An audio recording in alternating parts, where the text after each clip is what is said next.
benar kami dapat mengecap segala kebaikan-Mu. Kami boleh menerima segala kemurahan-Mu Tuhan di dalam hidup kami. Itu kami sungguh bersyukur Tuhan. Karena Engkau setia, karena Engkau baik dalam hidup kami. Tuhan, kami bersyukur kami boleh menemukan-Mu Tuhan di dalam pujian penyembahan-Mu.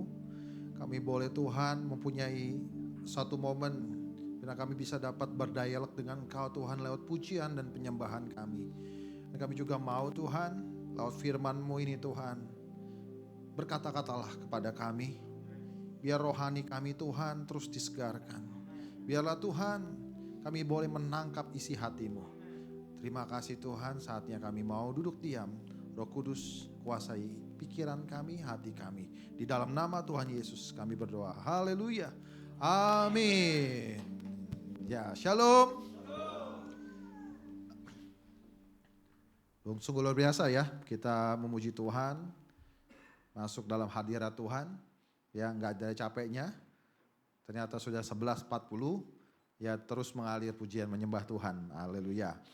Oke, di bulan Maret ini kita akan belajar, ya merenungkan firman mengenai apa yang dilakukan oleh orang yang dewasa rohaninya. Jika 1 tahun ini kita akan belajar the spiritual maturity, kedewasaan rohani. Dan di bulan Maret ini kita mau belajar satu persatu bagaimana sih orang yang katanya dikatakan sebagai dewasa rohaninya itu. Karena harus tercermin, terlihat dari the way, cara dia untuk berkata-kata. Cara dia berkata-kata, cara dia berpikir, cara dia merasa. Ya, itu bisa terlihat dari situ. Kalau kata orang tua itu pasti. Panjang umur ya, naik umur itu pasti. Ya, tahun ini baru ulang tahun, tahun depan nggak kerasa ulang tahun lagi. Nggak kerasa ulang tahun lagi. Ya, ada yang senang dirayakan ulang tahun, ada juga yang nggak senang ya dirayakan ulang tahun karena artinya hidupnya umurnya nambah lagi 1 tahun. Ya, tapi tua itu pasti, dewasa itu pilihan, choice itu pilihan. Sama dengan kerohanian kita. Semakin lama kita mungkin sudah lama maksud saya duduk di bangku gereja dari sekolah minggu, kelas kecil, kelas besar, remaja, sampai sekarang di umum misalnya. Itu sesuai dengan usia. Tapi itu tidak menandakan bahwa dewasa rohaninya. Nah, kita rindu sebagai anak-anak Tuhan yang bukan cuma umur aja yang nambah, tapi juga rohani yang nambah. Amin. Nah, jadi kita mau belajar tentang manusia rohani dan manusia duniawi. Karena dengan terang, dengan jelas dikatakan kalau manusia itu ada yang belum dewasa rohaninya, ada yang sudah dewasa rohaninya. Memang firman Tuhan sudah membagi kedewasaan. Ada yang dewasa, ada yang tidak dewasa. Ada yang manusia rohani dan juga ada yang manusia duniawi. Dalam 1 Korintus 13 ayat 11 dikatakan seperti ini. Ketika aku masih kanak-kanak, aku berkata-kata seperti kanak-kanak. Betul ya? Ya, bisanya nangis. Ya, katanya nangis itu hanya satu-satunya, itu merupakan bahasa sebenarnya dari seorang bayi. Karena memang bisanya ngomong itu. Nah, tapi kita sebagai orang tua kan nggak mau anaknya nangis terus. Paling nggak bisa ngomong satu patah kata papa, mama, ya, dan lain sebagainya. Terus nunggu terus. Makin banyak pembendaharaan kata-katanya. Begitu juga dengan kita yang dewasa rohani, ya. Kita kan nggak mau cuma Tuhan minta, ya, Tuhan tolong, ya, Tuhan minta. Hanya bisa merengek sama Tuhan. Tapi Tuhan mau kita juga bertumbuh sama selayaknya orang tua menginginkan anaknya bertumbuh. Dia mau lihat, gimana kamu? Oh, sekarang udah, ya nggak cuma minta doang. Dia udah mulai panggil Bapa. Dia udah mulai panggil tuh, mungkin dia sudah memuliakan Bapa. Tuhan, Kau begitu baik. Biasanya doa cuma doa makan. Tuhan mau makan. Nah, sekarang udah mulai naik levelnya. Doa udah mengagungkan Tuhan, udah memuliakan Tuhan. Terus apa lagi? Oh, sudah tahu ya, pada saat doanya nggak dijawab, tetap aja dia stay, tetap dia percaya sama Tuhan. Tadi saya dapat begini saudara-saudara. Betul dalam firman Tuhan kan Yohanes 3:16, barang siapa yang percaya kepadanya. Percaya. Yes, kita semua percaya. Tapi pertanyaannya dilanjutkan. Saat doamu tidak terjawab, kamu masih percaya gak kalau dia adalah Tuhan? Ya, saat kamu kok gak ada henti-hentinya, ada hujaman masalah terus-menerus, masih percaya gak bahwa Tuhan Yesus Tuhan? Percaya Pak, mulut, hati, ya, jangan-jangan meragukan. Jadi kata percaya itu meaningful, artinya harus sangat dalam, bukan dari mulut saja, dan juga dari hati. Dan jika kita tidak mendapatkan apa yang kita inginkan, apakah masih berkata percaya? Percaya bahwa dia Tuhan. Atau jangan-jangan kita ragu, masa sih Tuhan begitu? Ya, masa saya minta gak dikasih? Jangan-jangan saya salah menyembah, jangan-jangan tidak ada Tuhan. Itu. Nah kalau level kita masih seperti itu, level kita masih bayi rohani. Berkata-kata, kata Paulus, orang yang dewasa rohaninya berkata-kata juga seperti orang yang dewasa. Dan juga berpikir seperti orang dewasa, merasa seperti orang dewasa. Pikiran dari seorang anak-anak itu pikirannya sederhana, betul ya? Pikirannya hanya satu sejalan aja gitu. Cuma satu level aja. Ya, lapar dia ngomong. Tetapi kalau orang yang dewasa, dia sudah bertingkat pikirannya. Habis ini bagaimana? Tujuannya udah jauh ke depan. Sama seperti kita yang dewasa rohani. Enggak dengan mudah, saudara-saudara. Enggak cuma maksudnya dengan hanya singkat. Tetapi kita pikirkan itu jauh ke depan. Makanya orang yang dewasa harus punya pengharapan. Oke, kita masuk dalam firman Tuhan. Manusia rohani disebut di sini sebagai mereka yang percaya kepada Kristus dan bertumbuh dewasa rohaninya dengan dipenuhi oleh Roh Kudus. Jadi kita percaya manusia rohani harus percaya sama Kristus dulu. Itu jalan pertamanya. Kalau kita nggak percaya ini, orang di luar sana mereka merasa dirinya adalah manusia rohani loh. Ya, manusia sakti. Betapa aja Pak, saya di goa 20 tahun, saya keluar jadi manusia rohani. Ya, itu pengertian salah. Oh saya puasa Pak, kalau puasa 3 hari 3 malam gak makan bisa jadi manusia rohani. Gak masalah saudara puasa, tapi puasa untuk apa? Untuk supaya keren-kerenan atau percaya dulu nih pada Tuhan Yesus baru kita puasa.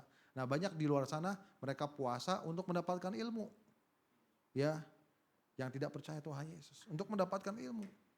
Menjadi orang yang sakti. Nah kita yang rohani, kita yang anak-anak Tuhan percaya bahwa manusia rohani, mereka yang percaya kepada Kristus dan bertumbuh dewasa rohaninya.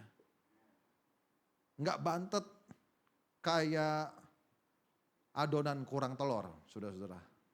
Ya, atau kurang ragi, tapi dia berkembang, bertumbuh rohaninya, ya, dan dipenuhi dengan kuasa oleh Roh Kudus. Yang memampukan manusia, memampukan kita menjadi manusia rohani bukan siapa-siapa, melainkan Roh Kudus. Kita hidup dipenuhi Roh Kudus dan dipimpin oleh Roh Kudus. Hafal, gampang, betul ya. Tapi lakukannya bisa gak? Mudah gak? Ayo, mulai hari ini kita lakukan. Kenapa kok Pak harus jadi manusia rohani? Karena manusia rohani mempunyai frekuensi yang sama, mempunyai channel yang sama satu sama lain. Bahkan Paulus mengatakan kalau manusia duniawi menganggap hal yang rohani itu sebagai suatu yang kebodohan. Sedangkan manusia rohani mereka mengerti itu.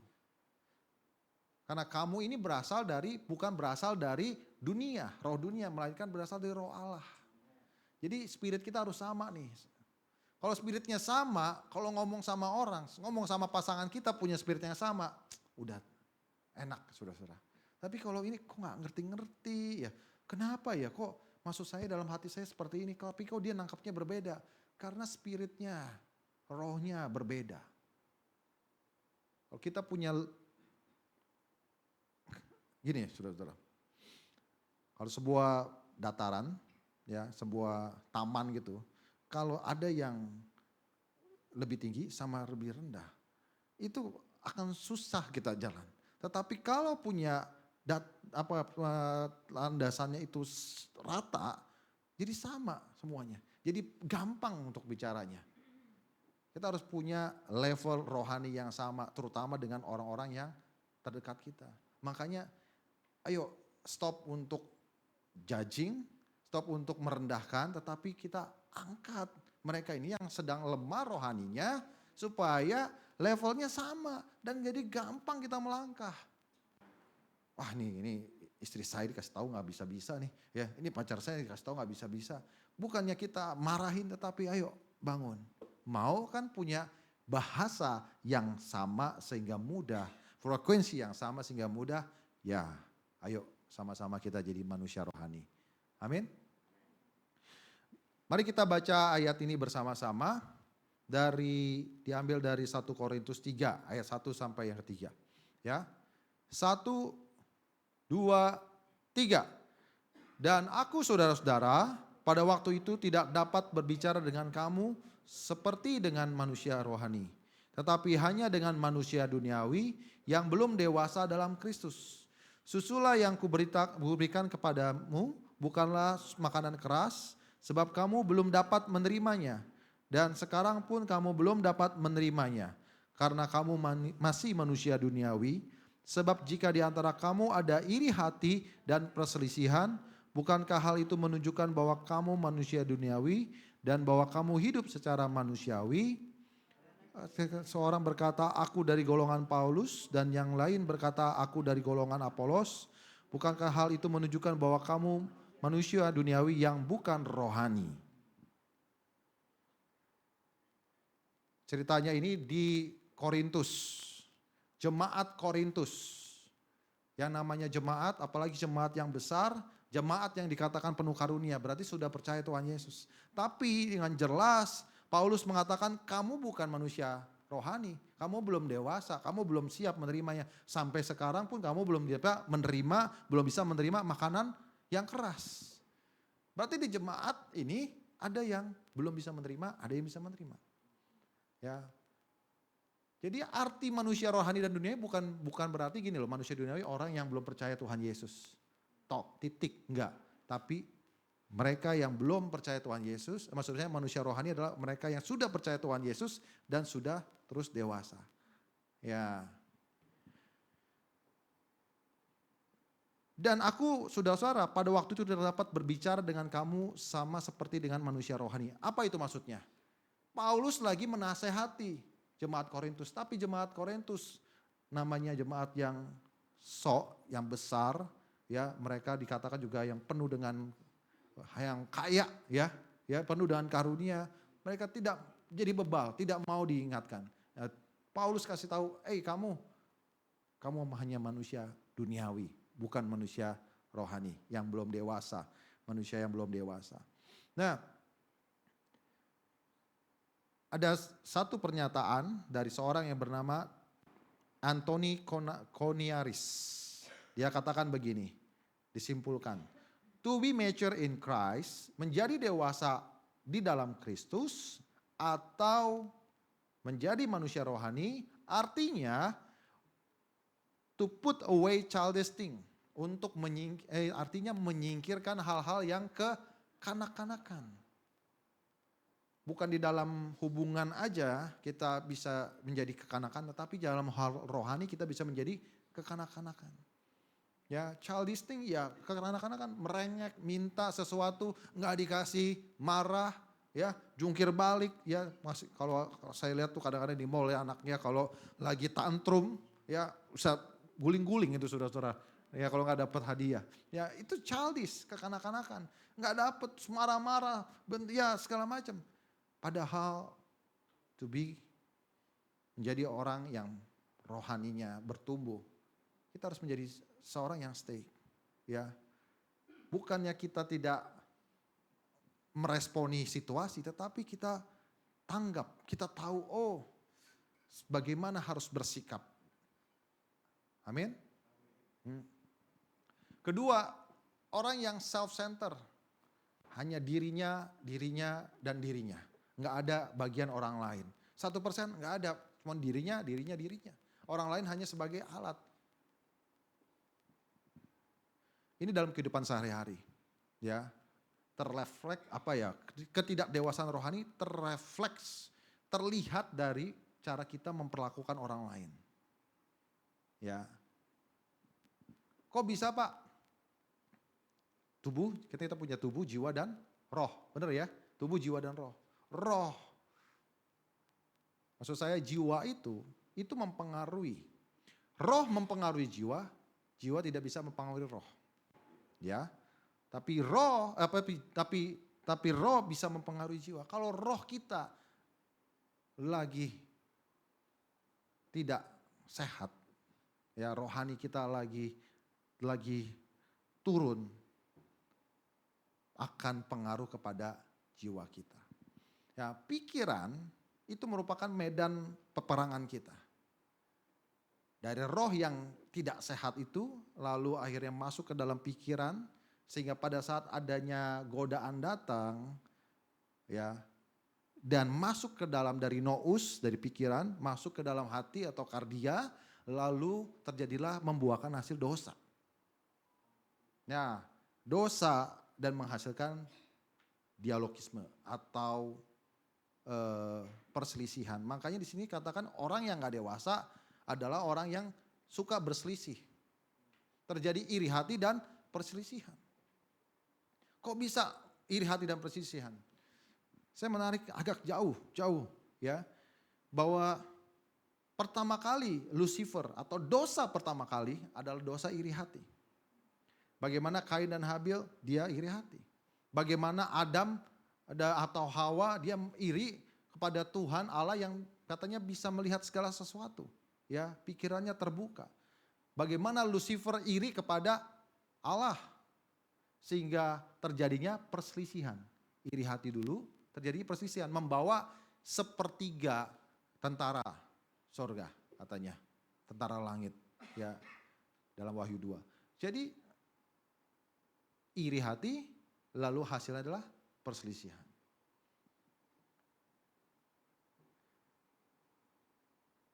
Blaming others, menyalahkan orang lain, dan cemburuan, kemarahan. Nah, ini sifat dari kekanak-kanakan atau sifat yang kanak rohani. Oke, kita nggak berlama di sana karena itu bukan yang jadi tujuan kita. Yang jadi tujuan kita adalah menjadi manusia rohani. Di slide berikutnya, bagaimana sih benefit keuntungan sebagai manusia rohani? Manusia rohani adalah manusia yang bisa menafsirkan hal-hal rohani. 1 Korintus 2 ayat 13 sampai 15. Nah, saya akan bacakan buat kita semua 1 Korintus 2 ayat 13 sampai 15. Kita tidak menerima ayat 13. Dan karena kami menafsirkan hal-hal rohani kepada mereka yang punya roh, kami berkata-kata tentang karunia-karunia Allah dengan perkataan yang bukan diajarkan kepada kami oleh hikmat manusia, tetapi oleh roh. Tetapi manusia duniawi tidak menerima apa yang berasal dari roh Allah, karena hal itu baginya adalah suatu kebodohan, dan ia tidak dapat memahaminya. Sebab hal itu hanya dapat dinilai secara rohani. Tetapi manusia rohani menilai segala sesuatu, tetapi ia sendiri tidak dinilai oleh orang lain. Manusia rohani dikatakan di sini adalah manusia yang menafsirkan hal-hal rohani. Pak, pengertian mudahnya gimana? Begini, kalau kita sebagai manusia rohani, saudara, kita mampu dan diberikan kemampuan untuk menafsirkan, untuk mengetahui masalah-masalah. Termasuk apa? Termasuk firman Tuhan. Ya, Alkitab ini kita perlukan singkapkan apa yang ada di dalam Alkitab ini. Karena banyak pesan-pesan Tuhan di dalam Alkitab. Betul gak? Ya. Nah, kalau manusia rohani dia akan bisa mudah menafsirkan Alkitab dengan pengertian yang datangnya dari Tuhan. Kita lagi ada program baca Alkitab, ya. Nah, baca Alkitab ini di tahun Yang sekarang kita belajar menafsirkan artinya apa? Kita harus tahu ada pesan Tuhan enggak yang didapat dari pembacaan itu. Jadi jangan cuma kita baca, udah habis. Ya, tadi saya katakan kalau berprestasi, kalau saya yang paling bagus adalah harus baca 1000 kali atau 500 kali atau 200 kali. Bukan dari kebanyaknya kita baca Alkitab, tetapi seberapa banyak kita mengerti pesan dari Alkitab itu. Benar gak? Satu ayat aja saudara-saudara itu bisa mengandung banyak arti yang Tuhan mau kasih buat kita. Makanya kita perlu menjadi manusia rohani. Pesan Tuhan nyata. Lewat firman. Lewat apa lagi? Lewat kejadian-kejadian kita bisa menafsirkan hal yang rohani itu. Secara mata dunia kita merasa, wah kenapa ya saya gagal di situ? Kenapa ya saya nggak bisa mendapatkan itu? Kenapa ya kok Tuhan nggak jawab doa saya? Kalau dari hikmat dunia yang dikatakan, kita akan kecewa. Tapi karena kita manusia rohani, kita langsung tahu, oh iya, oh Tuhan lagi nguji gue nih gitu kan. Oh Tuhan tahu yang terbaik lah. Ya, Tuhan ngerti saya. Tafsirkan hal yang rohani. Kita mampu berhubungan sama Tuhan, kita ngerti loh. Terhubung, terkonek sama Tuhan, apa yang Tuhan mau, isi hatinya. Kita gampang menafsirkannya. Paham gak Bapak dan Ibu? Ya, oke.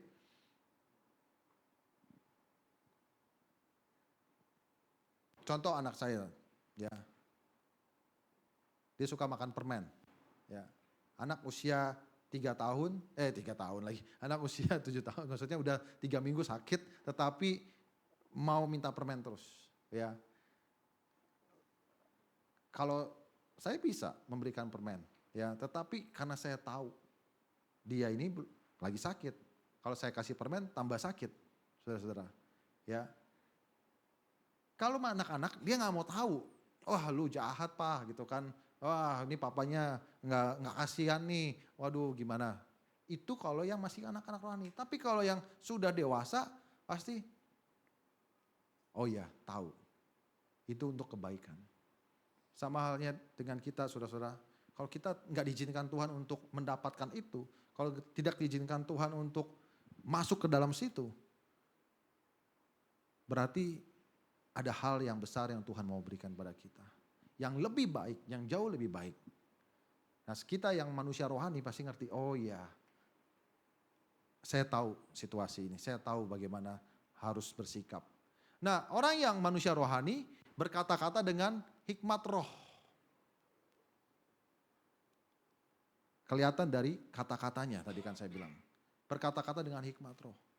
Karena kalau kita berkata-kata, asal berkata-kata tanpa berhikmat, apalagi hikmatnya bukan dari roh, perkataan kita akan menjadi perkataan yang hambar. Ya, perkataan kita tuh perkataan yang sebenarnya saya pengen tujuannya itu, tetapi karena bukan dari hikmat Tuhan, bukan dari hikmat roh, akhirnya artinya salah. Kita nggak tahu situasi yang pas buat berkata-kata. Ya, tadi saya katakan di pagi, maksudnya kita tuh memuji istri kita, ya. Tetapi karena waktunya nggak tepat, kita nggak punya hikmat itu aja bisa menjadi masalah loh. Padahal tujuan kita benar ya. Ya, maksudnya kita juga baik, tetapi bisa salah karena kata-kata itu bisa punya pengertian yang berbeda. Tergantung siapa yang menangkapnya. Gitu. Kemarin kan saya kasih renungan mengenai mulut penuh dengan berkat.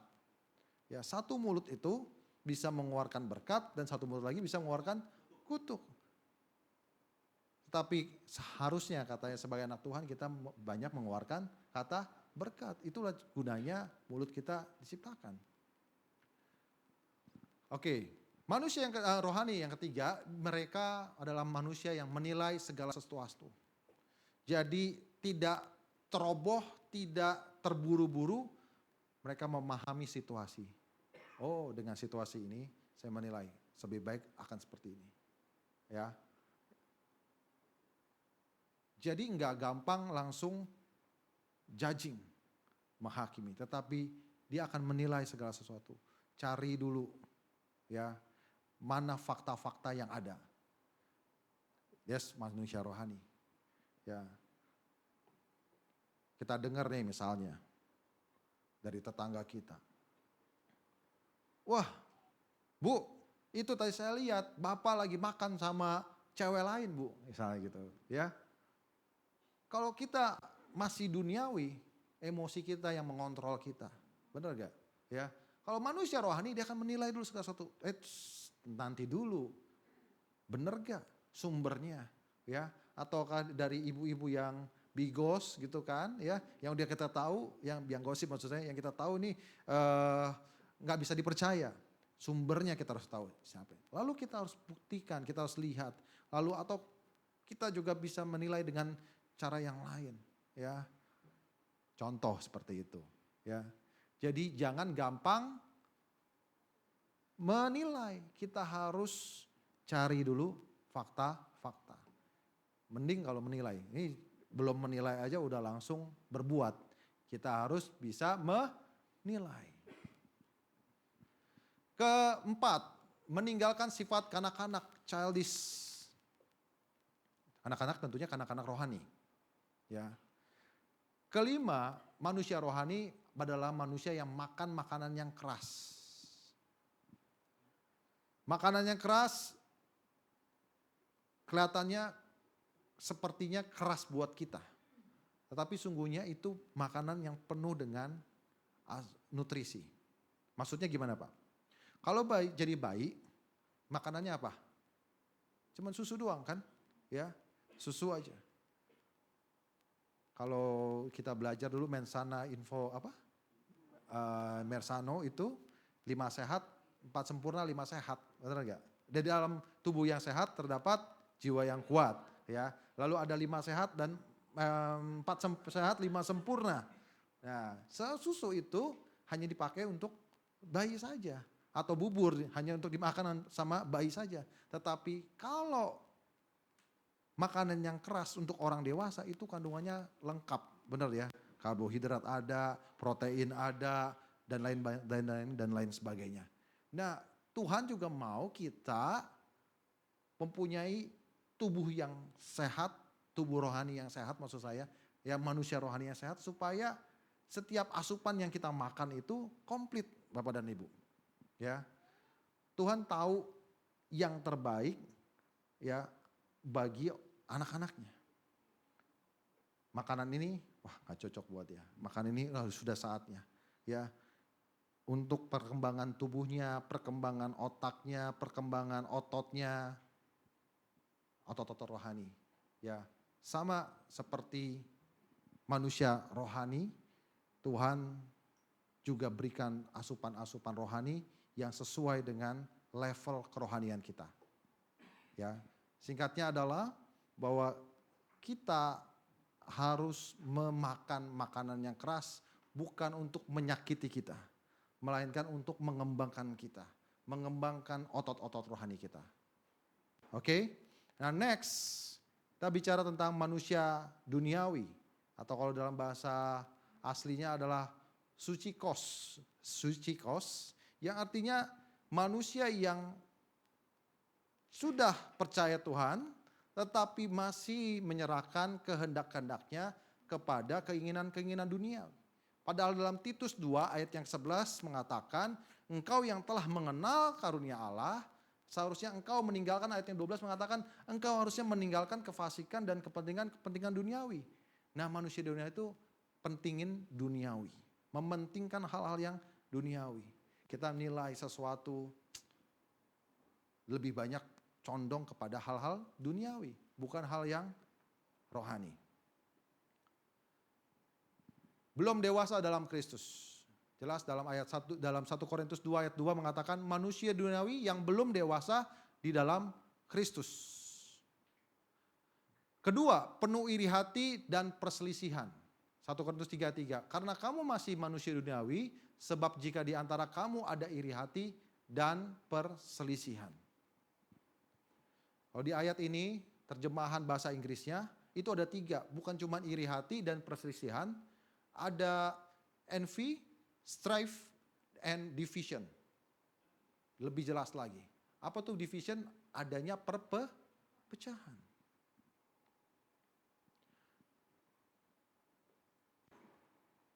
Ketiga, manusia duniawi tidak menerima apa yang berasal dari Roh Allah. Tetapi manusia duniawi tidak menerima apa yang berasal dari Roh Allah. 1 Korintus 2 ayat yang ke-14 berkata seperti itu. Maksudnya gimana? Karena keinginan hatinya dikuasai oleh keinginan-keinginan duniawi, dia nggak menerima apa yang berasal dari Roh Allah. Ya, dianggap sebagai suatu kebodohan. Dianggap sebagai hal yang kayak melukai dia. Padahal itu maksudnya adalah untuk membangun rohaninya dia. Manusia duniawi dikuasai oleh roh yang berasal dari dunia. Ini yang harus kita realize. Pelajaran firman ini bukan mengajarkan kepada kita gini ya. Oh, lu bagian manusia duniawi, gue bagian manusia rohani. Ya.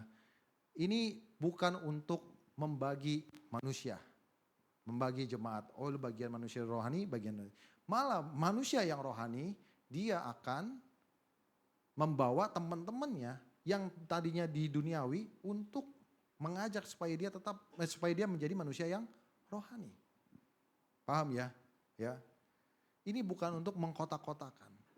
Ya, dan bagi mereka yang merasa, aduh kok hidup saya masih manusia duniawi ya, kok saya jatuh dalam dosa, terus bertobat jatuh lagi, kok saya seperti ini? Bukannya itu akhir dari segalanya, tapi mari ya, yang merasa masih manusia duniawi, kita berjuang supaya menjadi manusia yang rohani. Pak, tapi kan kita masih hidup di dunia ya, aduh Pak, setiap hari saya harus keluar. Saya percaya di sini manusia rohaninya bukan cuman di gereja, ya.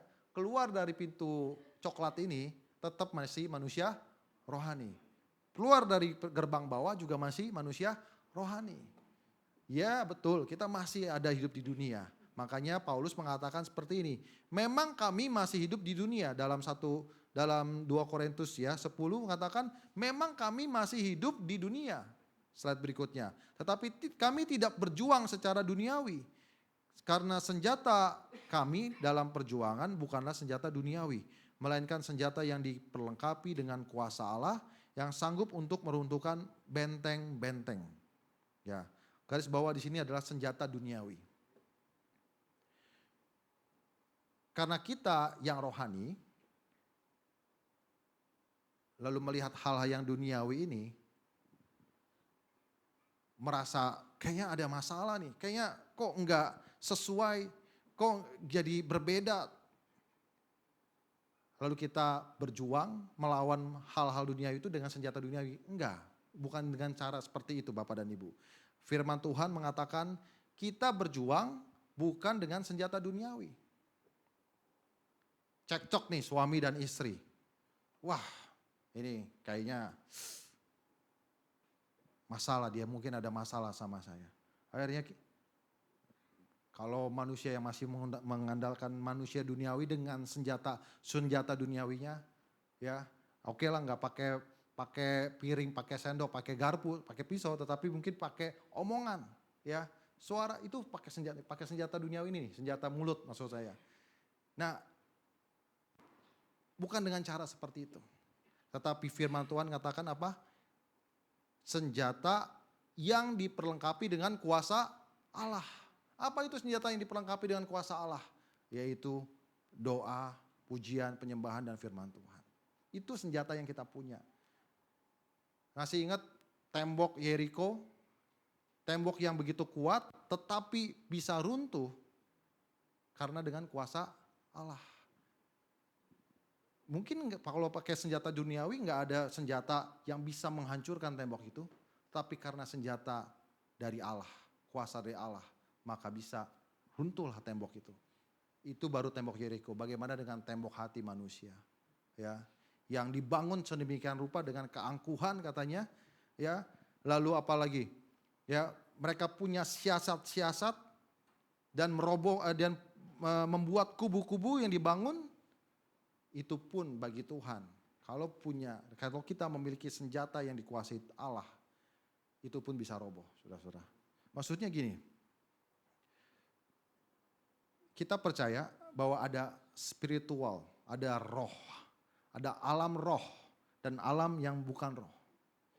Jadi kita yang rohani ini ngerti, kalau dipikir kenapa bisa begini ya, gak masuk akal. Sesuatu yang gak masuk akal. Ya bisa jadi karena masalah roh, hal dalam roh. Ya, makanya di sini dikatakan mereka membangun benteng-benteng, ya, siasat-siasat dan kubu-kubu. Tetapi di hadapan Tuhan itu akan terbuka. Makanya sangat penting kita sebagai manusia rohani. Amin. Kita bisa melihat apa yang tersembunyi di mata manusia. Kelihatannya baik, ya. Kalau kita misalnya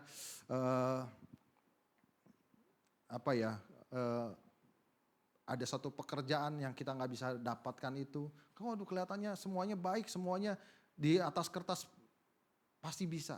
Tapi kok kenapa saya nggak berhasil? Ya, tenang. Itu mungkin bukan di dalam hal duniawi. Ada hal perkara rohani yang Tuhan mau nyatakan buat kita. Ya, saya ada kesaksian, saudara-saudara.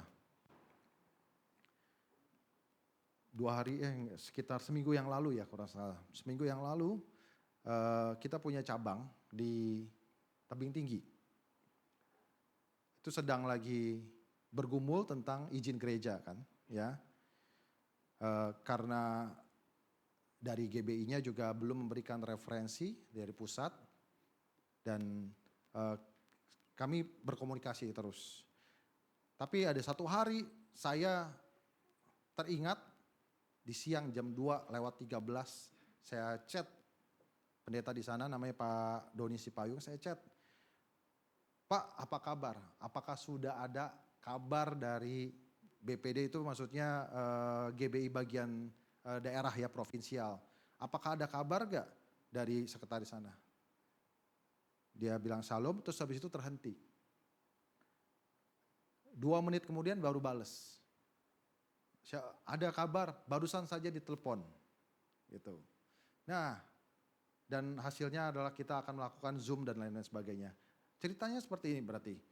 Pak, Ibu, kalau kita punya gelombang yang sama, frekuensi yang sama Tuhan, pasti itu resultnya, hasilnya akan sama. Gak ada yang nyangka di hari itu, ya, di jam itu dan di detik itu, di menit itu, saya WA langsung dijawab, barusan aja ditelepon.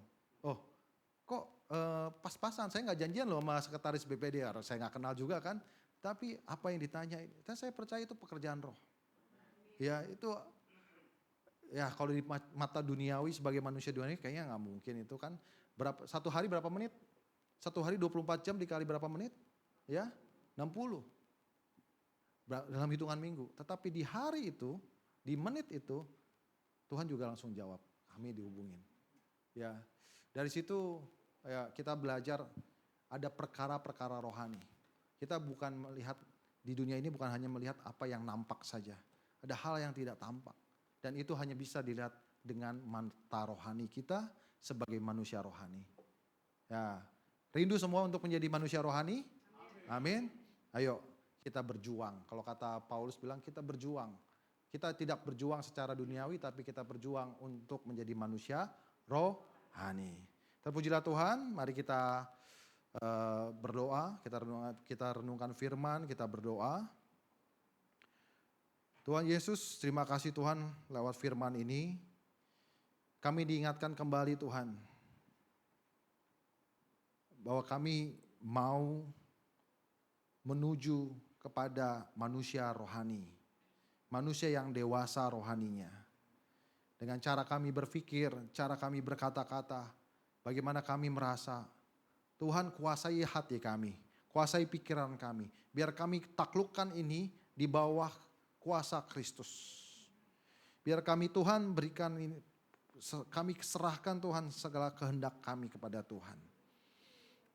Sebagai manusia rohani, kami rindu Tuhan terus semakin bertumbuh, semakin mengenal Engkau Tuhan, semakin mengetahui mana yang menjadi kehendak-Mu Tuhan.